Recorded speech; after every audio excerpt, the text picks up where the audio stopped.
안녕하십니까, 이진우입니다. 미국의 통화정책을 관장하는 연준의 파월 의장이 앞으로 4년간 더 중앙은행을 이끌게 됐습니다.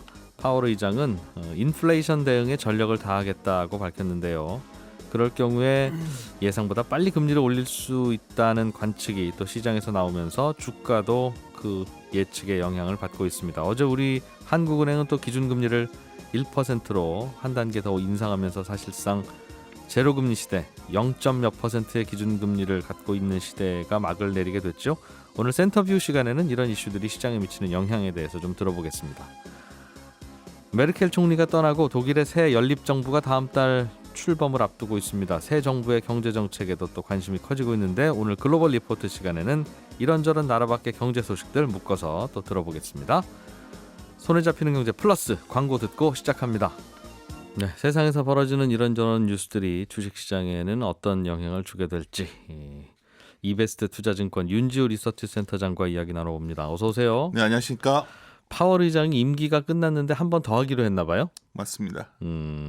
그러면서 첫 번째 내놓은 이야기가 인플레이션을 좀 더 신경 써서 그렇죠. 잡아보겠다라는 건데 금리 올리겠다는 말일까요? 아니면 이렇게 말로 좀 잡히면 금리 안 올려도 되니까 좀 엄포로 좀 해보겠다는 뜻일까요? 엄포는 아닐 것 같고요. 예. 왜냐하면 우리 11월 FOMC 의사록이 발표됐는데 예. 공개됐는데 크게 두 가지 내용이 핵심인 것 같습니다. 그러니까 결국 인플레이션의 경로에 대한 불확실성을 인정했다는 거죠. 예. 우리가 얼마 전 불과 한 두 달 전만 하더라도 일시적이다. 그러니까 너무 이렇게 불확실하지 않다 했지만 주식시장이 제일 싫어하는 게 불확실성이거든요. 언제 물가 안정될지 기약이 없다. 그렇죠. 기약이 없다보다 좀 생각보다 길어진다. 판단 내리기 쉽지 않다. 그러다 보니 그 다음 조치가 바로 의견이 나오는 겁니다. 의사록에서 공개된 것 중에 많은 의원들이 테이퍼링의 규모를 늘려야겠다. 이 말을 한 거거든요. 규모라는 게 현재 한 150억 불씩 1200억 매달 1200억 불이니까 예. 매달 150억 불씩 줄이면은 한 내년 6월 정도면 테이퍼링이 끝날 거다 봤었죠. 예. 그럼 빨라야 금리 인상이 한 9월 이후 가을이나 아닐까 되겠죠. 봤었는데 예.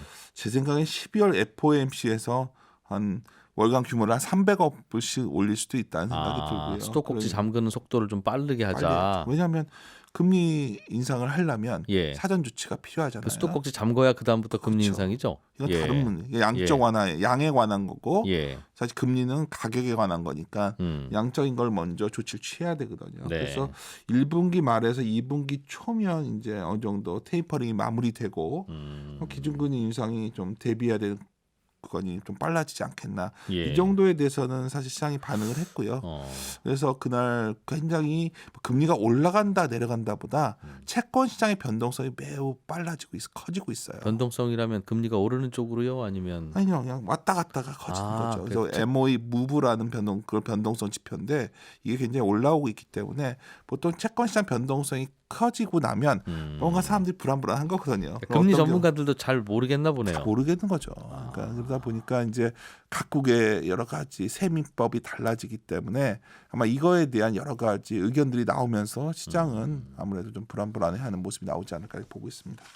파월이 다시 의장 자리에 앉은 것도 화제였지만 네, 이번에는 브레이너드 이사라는 분이 그쵸. 원래 이 연준의 멤버였던 것 같은데 맞습니다. 부의장이 됐나 봐요, 이분이? 이제 넘버 2가 된 거죠.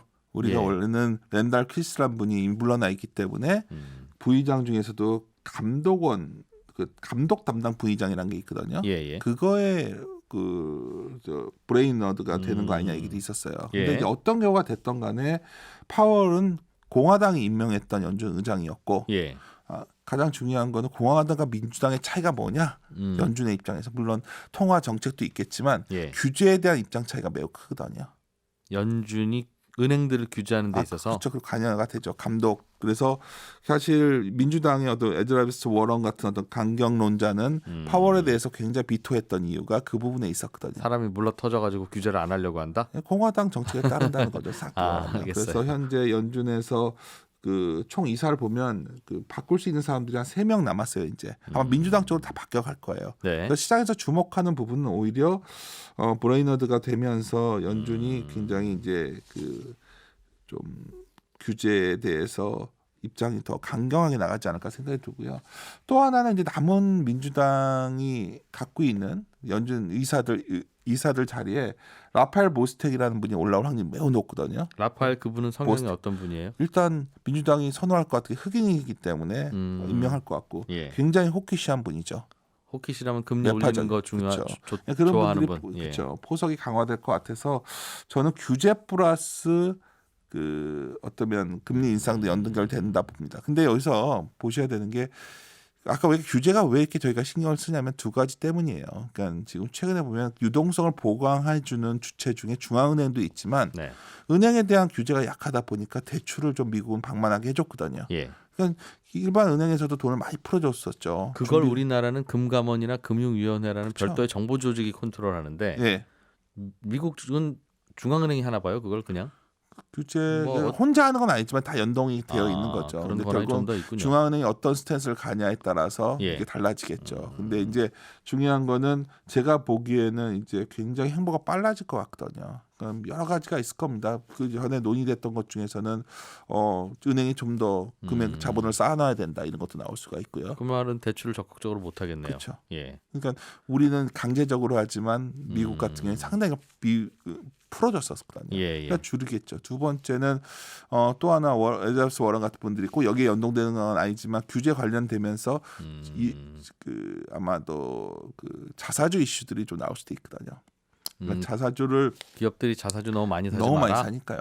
그러니까 그런 거에 대해서 어떤 식의 제한을 둘 거냐. 왜냐하면 선거도 있다 보니까 미국의 민주당 입장에서는 이거 너무 불평등이 심화되고 있거든요. 예. 그래서 이런 정책으로 갈 수 있다는 점이 시장 내부에서 좀 불안해하는 어떤 불확실성의 근원이 되고 있지 않나 이렇게 판단하고 있습니다. 그런 규제 정책이 논리로는 옳은 경우도 많고 가야 할 길이나 네. 실제로 적용하다 보면 경기가 나빠지거나 대출이 안 나가면 당장 경기가 식거나 그런 면 때문에 네. 그게 그래서 선택을 못하는 카드인데 네. 현재 민주당의 기류나 방향은 기꺼이 선택한다는 분위기인가 봐요. 그렇죠. 그렇게 가지 않으면 여론이 강뛰나 물가도 물가는 무조건 잡아야 되고 예. 당장 내 생활 물가가 비싸졌으니까 잡아야 되고 불평등 심화에 대해서 뭔가 액션을 취할 수 있는 방법은 네. 뭐 그 정도 대안이 남은 것 같은데요. 그게 물가가 오르는 게 네. 공급망이 마비돼서 부두에서 그 물건이 안 빠져서 생기는 문제라고 하면 네. 그건 중앙은행이 기준금리를 올린다고 해결될 문제는 아닐 것도 같은데요. 그렇죠. 근데 예. 이제 어떻게 됐든 결과론적으로 미국의 뭐 치실 하나가 7불까지 올라왔다는데. 치실 예. 10,000원이네요. 그렇죠. 그럼 얼마나 사람들이 지금 뭐 불만이 많아지겠어요. 점점 커지겠죠. 네. 그래서 이런 부분들에 대해서 더 늦추긴 힘들고 그래도 뭐 내년에 좀 통제되리라 봅니다. 물가가? 그렇죠. 예. 어느 정도 이런 거죠. 예를 들어서 우리나라 같은 경우에도 이제 한국은행이 이야기 연결해서 가자면 뭐 이주열 총재가 인터뷰 중에 뭐 이런 말 하면서 좀 금리 내려왔죠. 뭐 금리 인상을 선반영된 거 아니냐 뭐 이런 과도하다 예. 자기도 예. 그러니까 했지만 기본적으로 시장에서는 지금 뭐가 논의되고 있냐면 내년에 뭐 지금 금리 뭐 0.1% 온 거 이게 중요한 게 아니라 내년에 그러면 1.5까지 가는 거야, 1.75 가는 거야. 두 번 올리냐, 세 번 올리냐 내년에. 근데 어제 2% 가는 거 아니야 이런 질문까지 나오거든요. 아. 근데 왜 그러냐면 예. 이 모든 것들 밑에 보면은 유가 같은 게 안정 안 되면 뭐 그렇게 갈 수도 있는 상황이죠. 그러니까 지금까지 금리가 자꾸 더 못 올라간다 우리가 확신이 있으니까 대출을 땡겨서 뭔가를 투자를 했었는데 네. 코스트 쪽의 요인 때문에 물가가 올라왔네. 이거는 성장에 관한 물가가 아니잖아요. 금리가 그래서 네.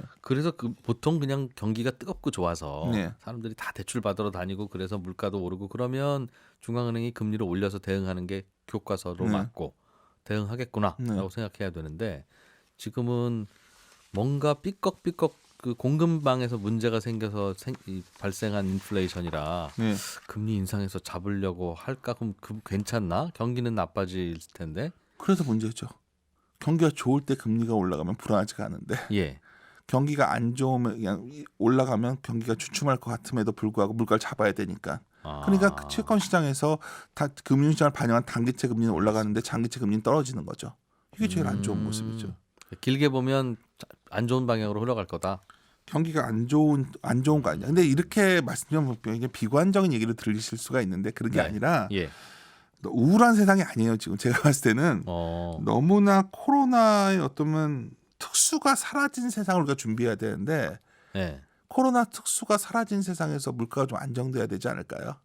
그렇죠. 돈이 너무 많이 풀렸으니까. 그렇겠죠. 그렇게 받아들이면 될 문제인데 그 진통 기간이 우리는 굉장히 좀 이런 게 없었으면 하는 거죠. 제가 보기에는 예. 지금 너무나 가수요도 많았고 그런 문제들도 해결이 돼야 되는 상황이 왔어요. 그리고 예를 공급망 이슈 말씀하시는데 많은 분들이 이제 공급망 이슈가 해결되면 모든 게 해결될 것처럼 생각하시지만 공급망 이슈가 해결되면 공급이 늘어나는 거고요. 네. 사람들이 공급이 늘어날 걸 전제로 막 생산을 늘리겠죠. 지금 기업들은. 그렇겠죠. 그렇다면 이 사람들은 또 오버 서플라이가 될 수도 있는 거죠. 음. 근데 내년이 여러 가지 이런 문제들이 있기 때문에 이 정도에서 일단 먼저 정책 우선순위는 물가를 잡아야 되는 거가 왔고 야. 다들 그걸 우선 잡아놔야 다음에 성장이라는 얘기를 할 수 있게 된 거 아니겠는가. 알겠습니다. 그래서 제가 많은 경우에 저희 하우스에서 이런 말씀을 드려요. 그러니까 세 가지 정도가 전제돼야 좀 긍정적으로 받아들일 수가 있는데 일단은 이 모든 물가의 상승의 뒤를 받아 보면 중국이 인플레이션 수출하고 있기 때문이거든요. 근데 중국의 PPI가 13%예요. 원자재값 오르니까 중국도 그 가격을 올리지 않을래 않을 수 없는 그렇죠. 거죠. 그러니까 중국이 먼저 긴축했으니까 많은 사람들은 내년에 결국 중국이 다시 먼저 돈을 푸는 시그널이 중국에서 나와야 되거든요. 근데 중국이 여러 가지 현재까지는 아직 인플레를 수출하고 있는 상황이고 국내적으로 중국 국내로 보더라도 PPI가 13%에서 정책을 쓸 수가 없거든요. 인플레 수출한다는 말은 중국산 수출품들이 비싸지고 있다는 그렇죠. 말이죠. 모든 것들이 비싸지니까 가격들을 정가시켜야 되는데 만만치 않은 상황이 왔고 그래서 이런 부분들이 아마 상당 기간 연준 의사록도 그렇고 우리나라 입장도 그렇고 이런 게 불확실성이다. 네. 말을 한 거고 저는 그거에 대해서 주식시장이 상당 기간 좀 반응을 할 수밖에 없지 않나 이렇게 판단하고 그냥 있습니다. 불확실하니까 잘 안 보이니까. 그렇죠. 그런 것 같아요. 말씀하신 거 들어도 보통 경제라는 게 뭐 1년 후에 어떻게 될지 누가 네. 그렇게 하겠습니까? 근데 대개는 한 5, 6개월 정도는 시야가 보통 열려 있는 게 보통인데 네. 요즘은 뭐 한 달 뒤, 두 달 뒤에도 어떻게 될지 잘 안 보이는 듯해요. 정보가 너무 빨리 순환이 되겠고 정보의 비대칭성이 많이 사라지니까 네. 가격에 반응하는 속도도 빨라지고 있죠. 그게 굉장히 힘든 상황 아닌가 저는 보고 있습니다. 요즘 관심사 중에 하나는 삼성전자, 하이닉스가 조금 오르고 네. 있나 보다. 반도체 값 계속 떨어진다고 하더니 이제 떨어질 만큼 떨어졌나? 네. 이제 좀 긍정적으로 봐도 되나? 이것도 궁금한 것 중에 하나인데. 이제 다른 그 얘기가 나왔던 게 이제 처음에 기대감은 그거였어요. 미국에서 하드웨어 주식들이 움직였거든요. 그러니까 소프트웨어가 예. 아닌 하드웨어 주식들이. 근데 예. 잘 보시면은 제가 적어왔는데 HP 같은 기업들이 딱 봤더니 개인 PC는 주는데 네. 매출이 기업 PC가 막 늘어나는 거예요. 기업용 PC가. 기업용 PC가 그리고 소프트웨어도 보면은 어도비나 뭐 오라클 같은 소프트웨어가 잘 돼요. 네. 그러니까 사람들이 이제 아까 말씀드렸지만 코로나 이후 쪽으로 가고 있었던 거죠. 코로나 이후인 거랑 소프트웨어 잘 팔리는 거랑 무슨 기업들이 연결입니까? 이제 현장 복귀를 하니까.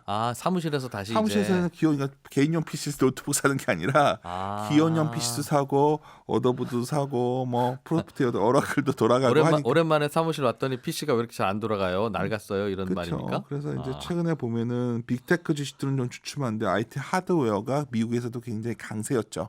당연히 우리나라의 IT 하드웨어 주식들도 상대적으로 상당히 밸류에이션 매력이 생겼기 때문에 올라왔지만 예. 여기서 궁금한 거는 이게 그럼 상당히 지수를 끌고 올라갈 정도의 힘이 있냐? 그러려면 그만큼 강한 어떤 성장 속도가 나와야 되는데 네. 제가 가끔 이럴 때 말씀을 드려요. 아직 메모리 반도체 가격 하락이 본격화된 것도 아니라는 거죠. 내년 초가 되면 본격화돼 내려갈 거예요. 현물 다 가격 알다시피. 다 계약 그쵸. 가격이 다 근데 이제 많은 분들이 3분기가 바닥이다 뭐 다 얘기를 하는데 가봐야 아는 겁니다. 내년 초에 반도체 값이 떨어질 거라는 건 어떤 이유 때문으로 여러 가지 수요 공급을 봤을 때 조사기관과 여러 기업체에서도 그 얘기를 하고 있죠. 가장 생산하는 회사가 잘 알고 있지 않을까요? 예. 하이스나 삼성전자 그 얘기를 하고 있고. 하지만 그 사이클이 굉장히 짧아졌기 때문에 바로 돌아설 거다. 뭐 이런 얘기를 많이 하고 있는 상황인데 예. 문제는 이제 이런 거죠. 가봐야 아는 거고. 또 하나는 그 전제가 뭐냐면 많은 경우에 뭐 하이스나 이런 소위 반도체, 메모리 반도체를 독과점하고 있는 기업들이 네. 내가 어느 정도 수익성을 제고하기 위해서 생산 출하를 조절하겠다는 얘기를 했던 거거든요. 조절이 잘 되면 좋은데 이게 잘 안 됐을 경우도 있는 거 아니겠습니까? 제 말은 지금 여기서 속단할 수 없다는 거죠. 그래서 제가 네. 드리고 싶은 말씀은 밸류에이션으로 보면 사하인스 같은 경우가 저번에 거의 바닥 시점에 왔었는데 네. 그렇다고 해서 위를 열 수 있는 시점은 아니라는 겁니다. 그래서 여전히 뭐 돌아가는 순환매 일종으로 해석하시는 게 낫지 않을까. 저는 아직까지 그렇게 보고 있고요. 내년 하나 1분기 말 2분기 초가 돼서 메모리 반도체 가격 하락이 어느 정도 진정이 된다면 아마 의미 있는 어떤 상승 사이클이 시작될 수 있다. 근데 지금은 속단할 수 없다 이렇게 보고 있습니다. 지금 반도체 가격이 내리는 이유는 생산은 많이 하는데 네. 소비가 뭐 굳이 그렇게 많이 늘어날 것 같지는 않아서입니까? 아니죠. 그러니까 예를 들어 반도체가 여러 종류가 있지 않습니까? 예. 그러면 이제 예를 통신 칩 같은 것들도 있어요. 바운더리 그런 것들이 다 쇼티지가 나 있다 보니까 그게 안 나가면 아. 나머지도 못 나가죠. 그럼 여기 계속 재고가 쌓이고 있는 거예요 지금. 아, CPU가 없어서 PC를 못 만드니 PC에 들어갈 디램은 재고는 많아도 안 사가는군요. 그렇죠. 그래서 어. 통신칩 같은 것들 예를 들어서 약간 옛날엔 별로 RFT 칩 같은 것들 예. 그리고 뭐 이렇게 중요한 것들도 아니었는데 이런 것들 차질이 왔는데 네. 문제는 이게 공급망 이슈가 좀 풀려도 예. 이번에 우리가 그 미국의 서부 항만 문제도 그랬잖아요. 음. 좀 고용자들이 원래 복귀하면 다 풀릴 거로 봤는데 예. 그래도 여전히 한 10척 줄은 거지 떠 있는 배는 70척대가 있는 거예요. 그러니까 이 이슈 해결에 상당한 시간이 소요된다는 것에서 이제 인지하기 시작한 겁니다. 아마 연준의 의사록도 네. 여러 매크로적인 요소를 담아서 그렇지 음. 그러한 어떤 불확실성을 네. 모아서 한마디로 불확실성을 인정하자 뭐 이런 반응이 나온 거 아니냐 생각이 듭니다. 그렇군요. 그것 때문에 쉽게 수요가 회복되기가 어려울 것 같다는 그렇죠. 말씀이시죠. 그러니까 사실 그 부분들이 뭐 연말 연초 기대는 매우 높아요. 반등은 나올 수 있는데 네. 제가 계속 드리고 싶은 말씀은 주식을 사서 추세적으로 모멘텀이 가속되는 구간이냐, 모멘텀 콜이 가능하냐 보통 저희들이 표현할 때 네. 그거는 사실 지금은 아닌 것 같습니다. 알겠습니다. 이베스트 투자증권의 윤지호 리서치 센터장과 함께 최근 주식시장에 미치는 변수들 그리고 그게 시장을 어떻게 드라이브할지까지 예측을 들어봤습니다. 잘 들었습니다. 고맙습니다. 예. 바쁘게 살다 보면 놓치기 쉬운 나라밖 경제 소식들을 모아서 살펴보는 글로벌 리포트 시간입니다. 해담경제연구소 어예진 소장님 오늘도 나오셨어요. 어서 오십시오. 안녕하세요. 독일이 네. 드디어 정부 구성이 완료됐다는 네. 이야기를 들었는데 여기는 선거한 지 꽤 지난 것 같고 총리 바뀐다는 얘기를 들었는데 왜 이제 됐지? 이런 생각이 문득 드는군요. 네. 그동안에는 네. 정부 구성이 완료가 안 돼서 메르켈이 총리 대행을 해왔었어요. 네, 그런데 이제 그제 세 개의 당이 함께 뭉쳐서 연합을 이룬 새 정부 구성이 완료됐다. 예. 이렇게 된 거죠. 말씀하신 대로 선거가 지난 9월 26일에 있었는데 2달 됐잖아요. 2달 정도 걸린 거예요. 근데 이 예. 정도면 굉장히 빠른 거예요. 원래는 뭐 외신 보면 합의가 안 되면 내년 초까지도 정부 구성이 안 될 수 있다 이렇게 전망하기도 했거든요. 정부 구성이라는 건 장관을 누구 할 건지 총리가 누구 할 건지 이걸 텐데 그렇죠. 그러니까 이거 내년까지 안 됐으면 메르켈이 신년사 한 번 더 할 뻔했어요. 독일은 그럼 그래요? 하다 보면 한 번 더 하기도 하고 그러는 거예요? 아니, 대행 정부 구성이 완료가 안 되면 어. 대행이 계속 해줘야 되는 아니 거죠. 너희가 선거 이겼으면 너희가 얼른 의원 캐비넷 만들어서 빨리 들어오지 뭐해 할 텐데. 네, 이게 선거에서 그 의석수의 과반을 차지한 정당에서 총리가 나오는 예. 방식이거든요. 그런데 과반을 1등 당이 과반을 넘기지 못하다 보니까 연합을 해야 되는 거예요. 다른 예. 당하고 이제 아. 득표율을 모아서 과반을 넘겨야 되는데 파트너 못 찾았군요. 파트너를 못 찾았던 거죠. 음. 이번에 연합한 세 당이요. 이 총리가 나온 사회민주당과 녹색당, 자유민주당 이렇게 세 곳이 합친 건데요. 예. 새로운 정부 별명이 신호등 정부예요. 세 개의 당 상징 색깔이 빨강, 노랑, 초록이거든요. 그래서 신호등 정부다 이렇게 부르고 있는데 세 당이 합쳐서 네, 그래서 지난 2달 동안 이 세 당이 합의를 한 거예요. 이제 그 사회민주당이 녹색당과 자유민주당에게 프로포즈를 했겠죠. 같이 우리 해보자. 그러면 세 당이 합당한 셈 치고 거기서 그 장관들 후보를 내서 시킨다 이 말이군요. 맞죠. 누가 어디 장관을 맡고 뭐 정책은 이런 것들 어떤 방식으로 진행합시다. 이걸 미리 다 정해놓는 거예요. 네. 미리 이렇게 합의를 다 해놓은 내용을 문서로 만들어서 이틀 전에 발표를 한 건데 이 문서만 177페이지에 달합니다. 그렇군요. 네. 그런 구조로 만든다. 네. 그러면 이 나라는 의원 내각제니까 대통령이 아니라 총리가 실권을 쥐고 있을 텐데 네. 총리는 그럼 메르켈 총리 다음엔 어느 분이 된 겁니까? 1등 당에서 나왔어요, 그래도? 네, 1등 당에서 사회민주당에서 나왔고요. 새 총리 이름은 울라프 숄츠입니다. 이 사람이 메르켈 정부 전 정부에서 부총리 겸 재무장관을 지냈었어요. 그러면 우리로 치면 그럼 같은 당이었나 싶은데 같은 당은 아니었다는 거죠? 예, 같은 당이 아니었어요. 이 메르켈 정부도 정치 성향이 다른 사회민주당과 연합 정부를 구성했었어요. 이 메르켈 야. 정부도 과반을 넘지 못했거든요. 성향이 비슷한 당이 아니라 숫자 맞춰서 과반 넘기면 되니까 네, 근데 성향이 다른 당끼리도 서로 붙는 모양이군요. 그렇죠. 그래서 합의하는데 시간이 오래 걸리는 거예요. 서로 정치 성향이 다르니까. 근데 이번에는 그 1등 정당의 득표율이 유독 낮아가지고 보통은 2개 정당이 합쳐요. 예. 그러면 이제 과반을 넘길 수 그럼 있거든요. 서로 둘만 합의하면 되는데. 네, 그런데 이번에는 어림도 없었던 거예요. 그래서 음. 사상 최초로 3개의 정당이 합쳐졌습니다. 야, 그래도 여기는 합의가 되네요. 아니, 우리는 지금 대신에 지금처럼 이렇게 재무장관, 정말 돈줄을 잡는 이런 재무장관 자리를 뭐 다른 당 총수에게 넘겨준다든지 이런 식으로 합의가 되는. 야, 그러면 이건 웬만한 정책은 합의 안 되면 통과 안 될 거고 네. 서로 색깔 다르면 네, 되는 일 하나도 없겠구나 이런 생각도 얼핏 들기는 하는데 네. 독일은 구조가 그렇게 되어 있군요. 네. 이번에 그럼 합의서를 보면 이 세 당이 앞으로 독일을 어떤 식으로 정책을 펼할 것인가 내용이 다 들어있을 텐데 네. 합의서에 도장 찍어야 되니까 그렇죠. 어떤 내용이 있어요? 합의서 내용을 봤더니 그 숄츠 정부의 메인이 기후 변화더라고요. 울라프 숄츠가 선거 전부터 가장 초점을 맞췄던 부분인데 예. 세부적으로는 기존 계획보다 8년 앞당긴 2030년까지 전력용 석탄 연소를 종료하겠다. 이런 목표를 세웠고요. 재생에너지 비중도 종전 65%에서 80%로 끌어올리겠다.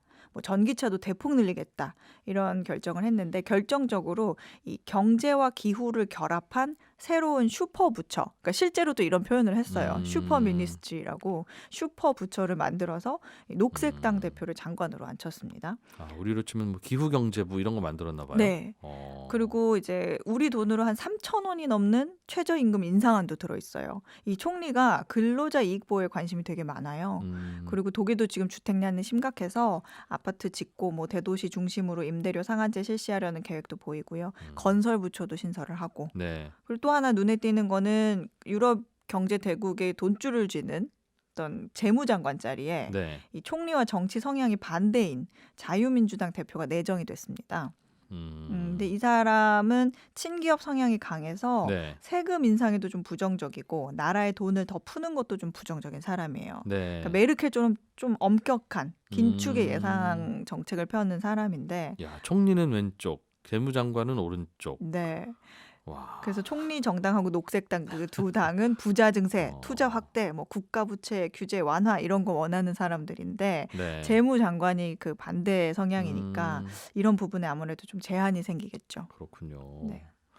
2030년이면 한 10년 가까이 남았는데 그때 이후로는 이제 석탄 발전소는 없어진다 독일에서. 네. 독일은 얼마 전에도 우라늄 이제 원자력 발전 안 하겠다고 선언하고 진짜 없애더군요.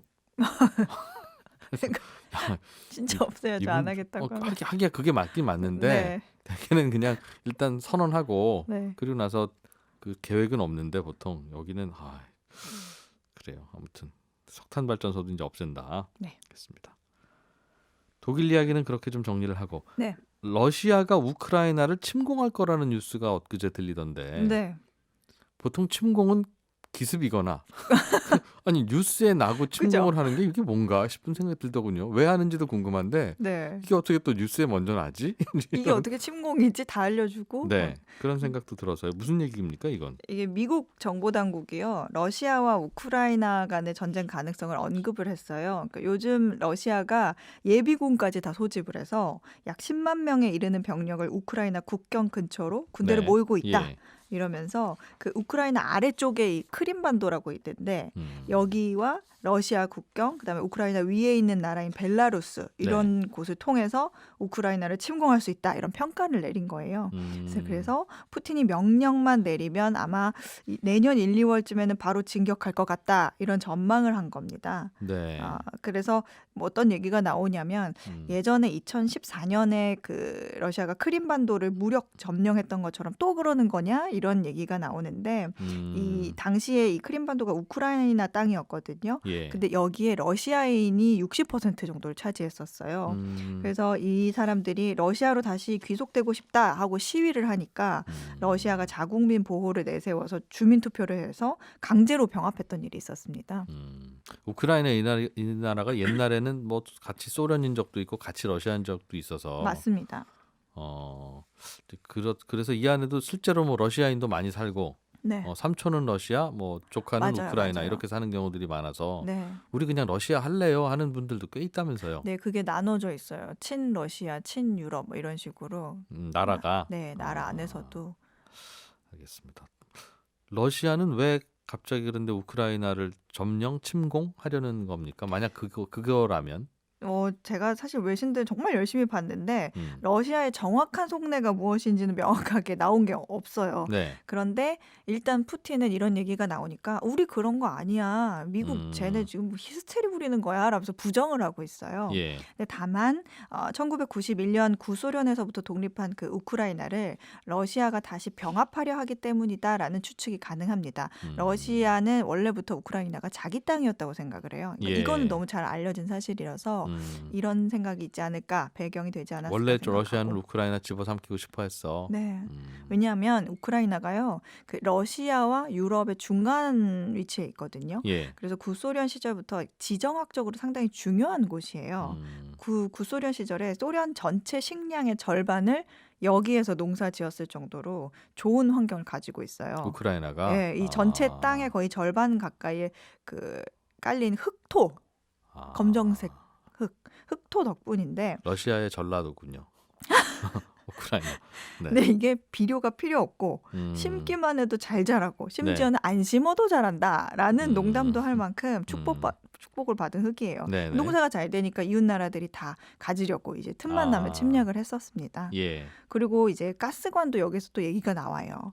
가스관도 여기서 중요한 갈등 원인 중 하나인데 지금 유럽 전체가 러시아에 가스를 의존하고 있어요. 예. 그러니까 40%가 유럽이 쓰는 가스의 40%가 러시아에서 오거든요.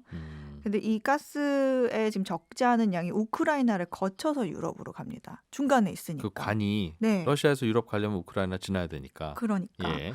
현재 우크라이나를 거치지 않고 지금 러시아와 독일 간 직통으로 해저 가스관을 해가지고 노드 스트림 2라고 저희가 예전에 송경대에서도 한번 말씀드렸었는데. 가스관 이름이. 네. 노드 스트림 1이 우크라이나 지나가는 가스관이라면서요. 네, 2는 안 지나가고 직통으로 바다를 거쳐서 바닷속을 이렇게. 파서. 네, 예. 해저가스관으로 이걸 다 지어놨어요.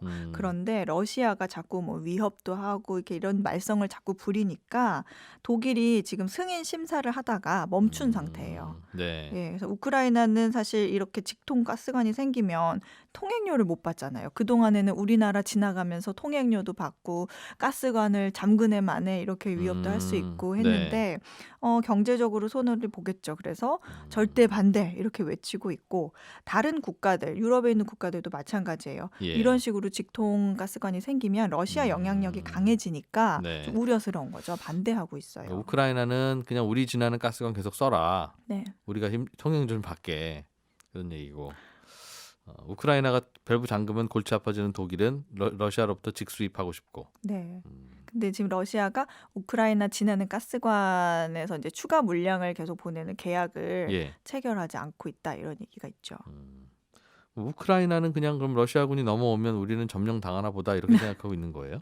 그거는 아니죠. 우크라이나도 현재 미국과 그 나토 동맹국 도움을 받아서 군사력을 강화하고 있고 뭐 훈련도 하고 있고 그래요. 예. 그런데 일각에서는 이번 침공 준비가 러시아의 침공 준비가 정말 침공하려는 게 아니라 음. 푸틴이 미국과 유럽 등 이 서방 국가들에 대해서 자신의 영향력을 키우려는 그런 계기를 만들려는 것으로 해석하기도 해요. 음. 가스관도 그렇고 그 벨라루스 난민 사태라고 해서 예. 벨라루스 대통령이 난민을 모아서 폴란드 국경에서 이제 난민을 유럽 쪽으로 보내버리려고 그 예. 배후에 러시아가 있다 이런 얘기도 있거든요. 음. 그런 난민 사태도 그렇고 무슨 일만 있으면 사실 다들 푸틴한테 전화하거든요. 예. 메르켈도 벨라루스 난민 사태 때 화가 나서 푸틴한테 전화했었어요. 그러니까 동유럽 국가들이 이제 유럽 서유럽 쪽하고 사이가 나빠지거나 갈등이 생기면 네, 동유럽 국가들의 반장인 러시아한테 전화해서 야, 해결도 좀 해줘봐. 저 친구들 중재해, 좀 말 안 통한다. 해결해 이렇게 아. 뭐 얘기를 하고 그러는데 이제 푸틴이 이거를 좀 즐기는 것 같아요. 아, 내가 이렇게 중요한 위치에 중재를 할 수 있는 위치에 있다. 이렇게 영향력이 있는 사람이다라고 만들려는 빅픽처다. 어떤 정치적 측면에서도 러시아한테 좀 고개를 숙이고 서방 국가들이 좀 물러나도록 압박하는 분위기를 조성하기 위한 계획이다. 이런 추측도 있습니다. 좀 말이 좀 서로 통하면 네. 푸틴한테 전화해서 혹시 침공하려고 그러는 거냐? 아, 우리도 준비 좀 하게 그럼.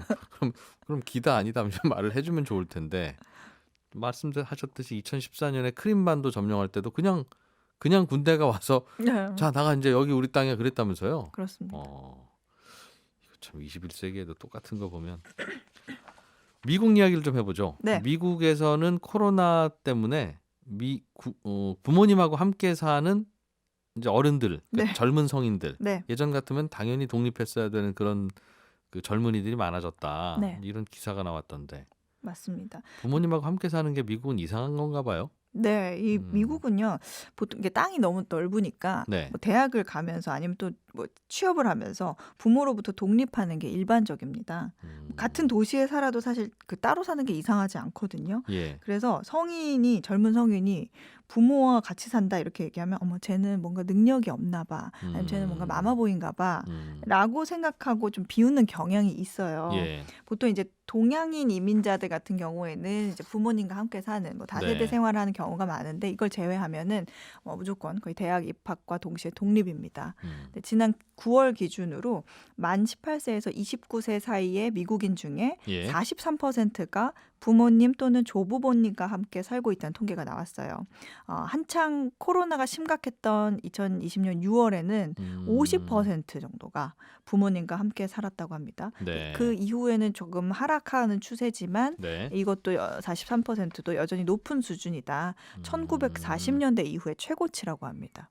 50%가 부모님하고 같이 사는 건 이례적인 끔찍한 일이었고 네. 요즘에는 그래도 한 7%는 얼른 집 구하고 나가서 한 43% 정도 되는데 이것도 만만치 않은 비율이다. 네. 같이 사는 이유는 추측해 보자면 뭐 직업이 없어져서 갑자기 그렇죠. 일자리가 없으니까 돈이 없고 돈이 없으니 월세를 못 내서 뭐 이런 순환이에요. 그렇죠. 아무래도 경제적인 이유가 큽니다. 이 말씀하셨듯이 모든 게 락다운이 되다 보니까 예. 뭐 학교도 회사도 문을 닫았잖아요. 그러니까 굳이 비싼 집세 내면서 도심에서 혼자 살 이유가 없는 거예요. 네. 그리고 무엇보다 코로나로 일자리를 잃은 사람이 느니까 경제력이 위기가 생기면서 성인들이 이제 부모라는 안전망을 찾은 거죠. 근데 사실 좀 이거는 다른 얘기기는 한데 네. 이 덕분에 젊은 사람들이 같이 사니까 네. 집세 안 나가잖아요. 예. 생활비도 안 나가죠. 그리고 뭐 락다운이 되니까 친구들하고 소셜 활동도 안 하니까 네. 지출 비용이 없어지니까 돈이 세이브가 되는 거예요. 음. 돈이 많이 모여서 이때 주식이나 코인을 하는 젊은이들이 굉장히 늘어났다. 이런 계기가 됐다라는 얘기도 있습니다. 그리고 다시 돌아와서 예. 코로나가 또 한창일 때는 결혼을 또 못했잖아요. 예. 그러니까 가정을 이뤄서 독립하는 자녀도 적었고요. 그런데 지금은 다시 나가려고 해도 집값이 너무 올라서 불가능해진 겁니다. 이게 가장 큰 원인이죠. 못 나가는 이유가 집세도 네. 오르고 네, 예. 이게 주택 시장이 뒤죽박죽 됐다 이런 얘기도 있어요. 처음에는 이 원격 근무로 도시에서 일할 필요가 없어지니까 좀 저렴한 근교로 이제 주택 시장이 이동하면서 도심 주택 가격을 오히려 좀 낮추는 효과를 줬는데 나중에는 저렴했던 외곽 주택들이 가격이 오른 거죠. 그러니까 기존의 그 지역에서 지내던 사람들을 더 어렵게 만들었다 이런 얘기도 나옵니다. 이게 참 서로 같이 사는 나라도 있고 따로 사는 나라도 있고 이게 뭔가 좋은 거 나쁜 게 아니라 그 나라 풍습인 것 같긴 하더군요. 특히 이제 뭐 아시아 국가들 같은 경우에는 네. 조카랑 삼촌이랑 같은 집에서 막 살고 그 땅이 있으면 1층 올리고 2층 올리고 아기 태어나면 3층 올리고 네. 하면서 평생을 그냥 그 마을 그 동네에서 사는 맞습니다. 분들도 꽤 있더군요. 네. 미국은 좀 다르네요. 네. 같이 살게 되면 우리나라처럼 부모가 용돈도 주고 밥도 해주고 그럽니까? 아무래도 좀 그런가 봐요. 이 한 금융 사이트가 예. 2,000명 이상의 성인을 대상으로 설문조사를 했는데 경기가 다시 좀 재개된 현재에도 25세에서 40세 사이의 그 밀레니얼 세대의 예. 3분의 1은 여전히 부모로부터 재정적인 지원을 받고 있다. 이런 결과가 나왔습니다. 예. 이 설문조사 대상에서 절반 이상이 부모님께 휴대폰 요금, 자동차 보험금 이런 걸 받고 있는데 이 부모들의 이 입장을 들어보니 성장한 아이들을 지원하는 게 상당한 낭비다. 네. 나의 은퇴 계획을 망칠 수 있다. 이렇게 생각한다는 의견도 있었습니다. 근데 물론 이 중에 네. 한 20% 정도는 부모님께 오히려 임대료나 공과금 이런 것처럼 경제적으로 자녀들이 오히려 부모님을 지원하고 있다. 이런 응답도 있었죠. 부모님이 코로나 때문에 은퇴하신 분들도 있으니까 있죠. 이게 얹혀 사는 건지 부양하는 건지 이제 헷갈리긴 할 텐데 네. 미국에서도 그러다 보니 이제 같이 사니까 한 사람만 벌면 되고 그러다 보니 일손이 모자라고 저쪽 기업에서는 미국에서 그런 일이 벌어지고 있나 보더라고요. 네. 예. 자, 해담경제연구소 어예준 소장과 함께 나라 밖 경제 소식들 살펴봤습니다. 오늘도 고맙습니다. 감사합니다. 네, 저는 토요일, 일요일 쉬고요. 다음 주 월요일 8시 30분에 여러분과 다시 만나겠습니다. 이진우였습니다. 고맙습니다.